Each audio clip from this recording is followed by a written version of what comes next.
WiFi ini buat yang memang punya access cache-nya tanda kutip unlimited lah ya. Iya. Ya terserah ya mau average. Bebas. Tapi kalau memang cache-nya itu tergolong terbatas gitu ya, apalagi mungkin portfolionya juga udah mulai full, perlu menumpuk cache berarti sekarang ya Om Ben. Iya, betul. Nah, sambil kita melihat nanti kira-kira apakah hujannya udah mulai mereda atau belum gitu ya. Terus ombaknya kan kelihatan harusnya ya udah mulai agak Iya, tenang udah atau tenang belum atau ya. enggak, iya. Berarti kalau keadaan sekarang tuh belum sepenuhnya kondusif berarti Om Ben. Belum. Karena kenapa saya bisa bilang belum kondusif? Karena kestabilan market tuh menurut saya sekarang itu sangat rentan banget ya, kurang stabil. Karena kita lihat kemarin hari Kamis itu IHSG sempat kenceng kan. Saham-saham seperti WiFi juga tiba-tiba hampir arah ya. Tapi kita lihat besoknya di hari ini, hari Jumat, dari kemarin sempat plus 19% kalau nggak salah. Hari ini tadi saya lihat minus 13%. Sebelumnya di hari Rabu WiFi minus 15%. Jadi gejolaknya terlalu tinggi fluktuatisnya. Misalnya dari harga 0 ya minus 15%, naik lagi plus 19%, sekarang minus 13%. Nah itu salah satu tanda bahwa market nggak stabil ya. Yang kemarin beli mungkin jualan langsung hari ini ya kan. Ketika turun mungkin mereka serok, naik optimisme pasar kembali, mereka jualan. Hari ini turun lagi. Nah itu yang membuat nggak, berarti inflow yang ada tuh nggak stabil. Mereka hanya trader aja, scalpingan aja intinya ya. Cuman dana mereka besar mungkin ya, mereka hanya scalpingan aja. Nah kalau yang dana besar aja main scalpingan ya, kita dana kecil mau buy and hold ya berdarah pasti bleeding banget. Nah itu yang membuat saya sendiri jujur ya, saya itu mencoba untuk sedikit nekat ya sebenarnya, ada nge-swing sedikit. Tapi yang kejadian adalah ya saya bleeding banget. Akhirnya saya melihat, waduh ini nggak bisa nih, saya harus benar-benar harus cut, karena resikonya saya tidak bisa melihat tingkat keamanannya di mana. Kalau ada orang bilang yang penting kan beli saham yang fundamentalnya bagus, kan begitu kan. Nah permasalahannya kan satu, fundamental itu terkadang tidak tercermin di harga saham. Dan di market seperti ini ya kan, fundamental bagus pun harga sahamnya bisa koreksinya ekstrim ya kan. Walaupun nggak ada perubahan di fundamental perusahaannya ya, tidak pernah kena kasus perusahaannya, tidak ada penurunan laba, bahkan labanya meningkat, mau bagi dividen dan lain sebagainya, tapi harga juga turun. Kan berarti kan memang ya optimisme pasar itu menyusut banget ya kan. Nah itu yang membuat ya udahlah, kita lebih baik cenderung defensif dulu daripada agresif kalau saya bilang.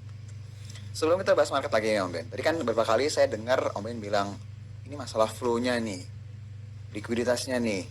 Terus tadi Om Ben juga bilang bahwa agak swing lama tapi hasilnya nggak sesuai dengan ekspektasi Om Ben.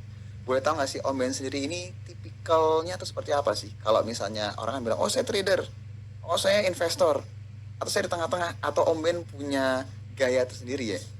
Jadi kalau saya saya seorang investor murni itu enggak ya. Jadi tapi juga saya bukan seorang trader yang 1 tik 2 tik kabur. Ya jadi kalau orang melihat bahwa saya seorang scalper yang 1% 2% kabur tuh enggak juga.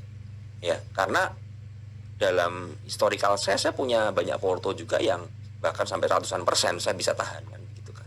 Cuman memang saya melihat lebih ke arah flow-nya dan trennya. Saya kan seorang technical analyst ya, lebih condong technical analyst, dan saya melihat flow kan. Ketika memang sebuah saham ini trennya bagus, didukung oleh flow yang stabil, ya tidak ada alasan saya untuk menjual. Oke. Ya kecuali memang saya mau ada satu akun untuk tektokan ya, cari jajan harian ya beda lagi. Saya pisahkan akun kan. Cuman kan permasalahannya ya ketika marketnya seperti ini ya nggak memungkinkan untuk buy and hold. Jadi ya bener-bener, dan saya udah membikin riset di beberapa bulan terakhir ini, ketika saya tidak menghold sebuah saham, saya malah jauh lebih profit. Karena saya setiap pagi punya psikologis yang lebih fresh, dengan cash yang banyak, tidak ada simpan barang, market mau merah, saya tinggal lihat, oh market ini mau merah nih, ada nggak saham-saham yang bisa saya pancing di bawah, bottom fishing untuk cari pantulan, ya kan? Nah, siapa tahu dapat di bawah, seperti WiFi kemarin, misalnya dapat di bawah 1.600-an, mantul ke 1.900 kan. Nah itu kan kita make money-nya di situ. Tapi seandainya saya punya barang, ya kan, ketika market merah, yang jadi saya panik, ya kan, pagi akan terjadi panic sell dan ke-trigger. Panic sell itu ke-trigger itu membuat biasanya ya, yang saya rasakan saya itu jadi sedikit down. Wah hari udah cut loss. mau masuk lagi, aduh nanti masuk atas lagi nggak ini. Jadi psikologisnya ikutan goyang pasti karena lihat market merah banget ya kan. Coba seandainya contoh lagi nih, teman-teman di sini juga kalau punya barang ya, lihat market minus 3%, panik atau enggak? Pasti panik. Nggak mungkin nggak panik. Ya kan, kecuali teman-teman, saya punya beberapa teman seorang investor yang tidak pernah lihat porto. Benar-benar tidak pernah lihat porto. Bahkan dia prinsipnya adalah ketika harga komoditas batu bara ini lagi jeblok ya, dia malah belanja. Tapi saya tahu kemampuannya dia kuat sekali. Ya kan, dan dia benar-benar nggak lihat market, murni lihat market, dia kerjaannya jalan-jalan kemana, ke sini, ke sana sini, banyak kesibukan kan.